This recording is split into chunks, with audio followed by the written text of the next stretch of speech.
Assalamualaikum warahmatullahi wabarakatuh. Selamat pagi. Hari ini kami akan mempresentasikan hasil laporan ilmiah kami mengenai wilayah administrasi dan kajian fenomena geosfer wilayah Kemantren Gondokusuman. Kami dari kelompok 14 kuliah kerja lapangan KKL Angkatan 2018 S1 Pendidikan Geografi kelas A. Kami beranggotakan 3 orang. Yang pertama adalah saya sendiri, Milenia Rahmajanti, NIM 036. Saya Rizka Kusuma Ningtyas, NIM 002. Saya Sabrina Alia Rizky, NIM 013. Baiklah, tadi kelompok kami sudah memperkenalkan masing-masing anggotanya. Selanjutnya, kita masuk ke pembahasan pertama, ialah wilayah administrasi Kecamatan Gondokusuman.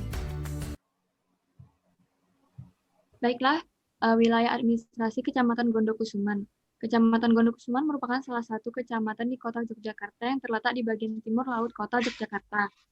Wilayahnya seluas 3,98 km persegi dengan kepadatan penduduk sekitar 106,35 jiwa per hektar. Secara administrasi, Kecamatan Gondokusuman terbagi menjadi 5 kelurahan, yaitu Baciro, Demangan, Klitren, Kota Baru, dan Terban. Untuk kantor camatnya berada di Demangan. Kelurahan Baciro sebagai kelurahan terluas di bagian selatan, Kelurahan Demangan berada di bagian timur, Kelurahan Klitren di bagian utara, Kelurahan Kota Baru sebagai kelurahan terkecil di bagian barat, dan Kelurahan Terban di bagian barat laut Kecamatan Gondokusuman. Kecamatan Gondokusuman berbatasan langsung dengan Kabupaten Sleman. Adapun batas-batas administrasi wilayah Kemantren Gondokusuman sebagai berikut. Untuk sebelah timur terdapat berbatasan dengan Kecamatan Umbul Harjo, sebelah selatan berbatasan dengan Kecamatan Umbul Harjo dan Kecamatan Danurejan, sebelah barat berbatasan dengan Kecamatan Jetis, dan sebelah utara berbatasan dengan Kabupaten Sleman. Next.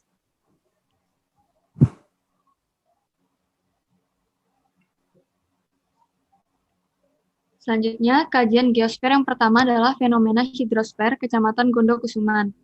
Untuk poin pertama ialah kedalaman muka air tanah. Kedalaman muka air tanah akan relatif berbeda pada tiap-tiap titik lokasi tertentu.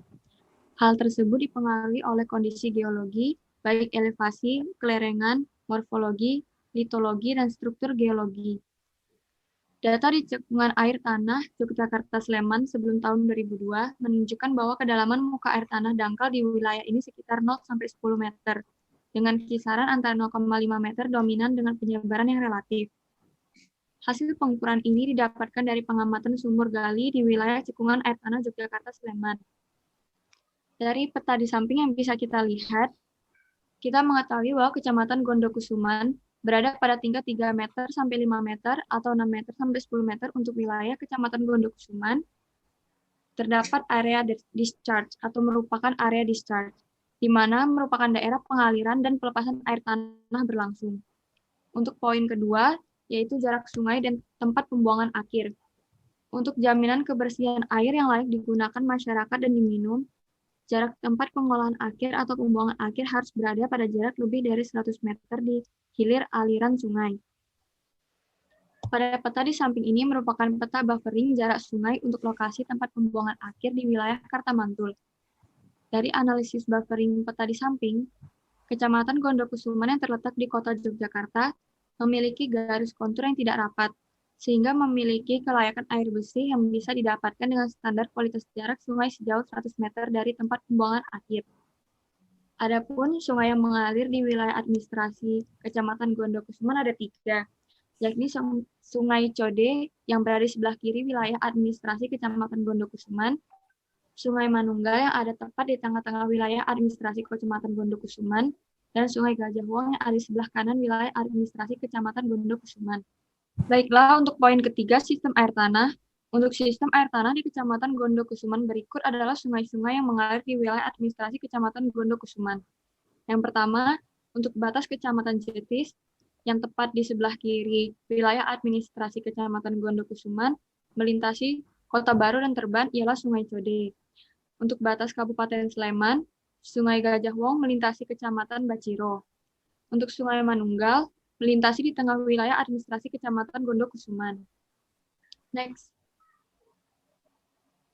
Baiklah, kajian geosfer yang kedua adalah fenomena hidrosfer Kecamatan Gondokusuman. Untuk poin pertama ialah curah hujan.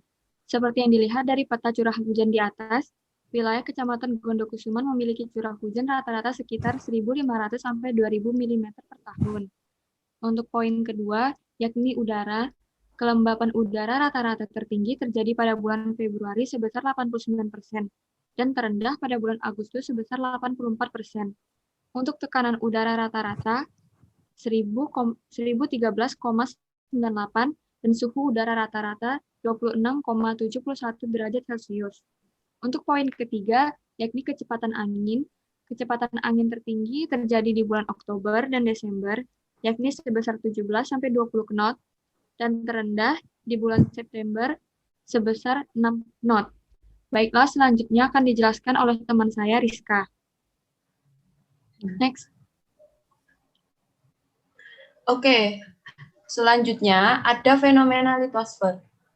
Untuk topografi wilayah Kecamatan Gondokusuman berada pada tingkatan ketinggian ketiga menurut ketinggian dari permukaan air laut dengan luas wilayahnya yaitu 3,99 km persegi dan ketinggian 119 meter di atas permukaan air laut. Lalu berdasarkan peta berikut, kemiringan lereng wilayah Kecamatan Gondokusuman berada pada tingkat kemiringan yang rendah, yakni 0-2%. Kemiringan lereng yang sangat rendah ini menunjukkan bahwa wilayah Kecamatan Gondokusuman merupakan lokasi yang tidak curam dan cocok untuk pemukiman karena minimnya longsor dan erosi tanah yang terjadi dengan tingkat kemiringan yang rendah. Karena dipengaruhi oleh Gunung Merapi, jenis batuan yang ada di wilayah Kecamatan Gondokusuman adalah batuan sedimen old andesit. Next. Kemudian ada pedosfer. Berdasarkan peta berikut, wilayah Kecamatan Gondokusuman didominasi oleh jenis tanah latosol. Jenis tanah latosol banyak digunakan untuk pertanaman palawija, padi, kelapa, karet, dan kopi. Untuk tekstur tanahnya liat dan strukturnya remah konsisten gembur. Untuk analisis bencana geologis secara letak lokasi wilayah, Kecamatan Gondokusuman berada pada daerah aman dari bencana geologis. Oke, selanjutnya akan dilanjutkan oleh teman saya, Sabrina Aulia Rizky. Next. Berikutnya merupakan fenomena biosfer. Tempat pembuangan akhir atau TPA pada Kecamatan Gondokusuman sebaiknya tidak tumpang tindih dengan lokasi lainnya, seperti cagar alam, daerah lindung, pemukiman, dan sebagainya. Hal ini dapat menyebabkan fenomena geosfer, yakni bencana banjir, dan ini akan sangat merugikan banyak pihak, tidak hanya masyarakat, baik pemerintah maupun rakyat, tetapi juga mengganggu keseimbangan alam dan merusak ekosistem. Untuk lokasi di wilayah Kecamatan Gondokusuman rata-rata didominasi oleh lahan tanah milik pribadi. Lalu di tingkat kedua ada lahan hak pakai. Lalu untuk tata guna lahan dapat dilihat pada peta dalam PowerPoint ini.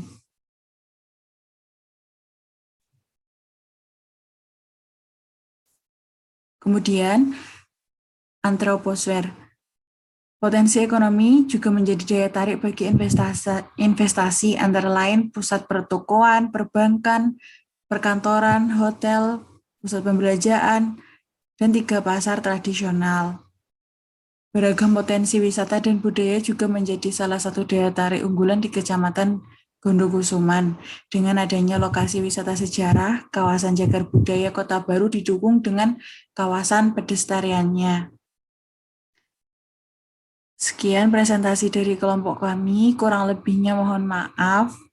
Assalamualaikum warahmatullahi wabarakatuh.